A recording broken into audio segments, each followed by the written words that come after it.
My name is Marie and I'm the Managing Director of an education recruitment company. My business provides temporary supply, interim staff to schools in and around the Birmingham area. Everything we do is child-centric, so the children always come first. Our business is all about people, so I'm fortunate to be surrounded by an absolute brilliant team. One of them is my son, which I'm very proud of, and I cannot imagine having to give this up for any reason. No day is the same. It's brilliant. I love it. I first noticed that I needed treatment about 5 years ago, and I actually found that I couldn't use my voice. Obviously that's something that's totally uncomfortable for me. I had a really sore throat, headache, generally just felt like I was under the weather. I had reached the stage where I was pretty much only able to eat or drink out of a straw when somebody actually noticed when I was on the phone that I'd actually got a rather interesting lump on the side of my neck. So I then progressed to a GP appointment, probably through lack of understanding weren't as helpful as they would like them to be. But then I actually went back into my workplace and my colleague actually said to me, we do have private health insurance, and actually my journey started there.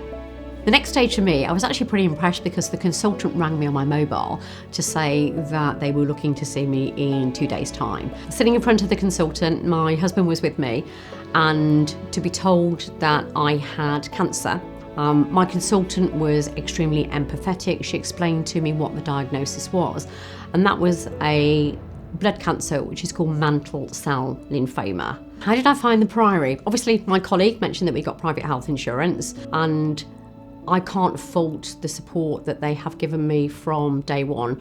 I cannot imagine doing their job. If you think that every day they're dealing with people like me that have to fight for their cancer, but when you go in there, it doesn't feel like that. They've just got such a gift for communication. They chat to you, they're interested in your life. I love them. They have gifted me my life and I love them for it. One of the most difficult things about being a cancer patient is going back into your workplace.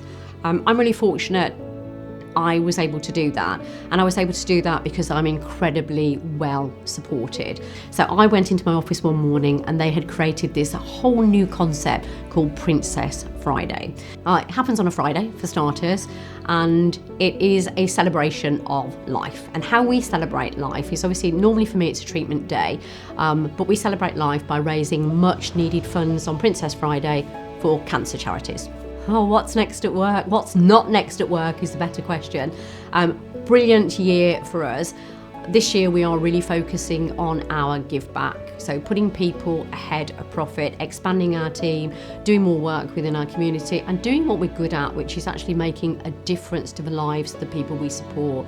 I've got to a stage now where I take no risks, but I'm also at the stage where I want to try new things. So actually I think that it's quite an exciting time to be in terms of my diagnosis.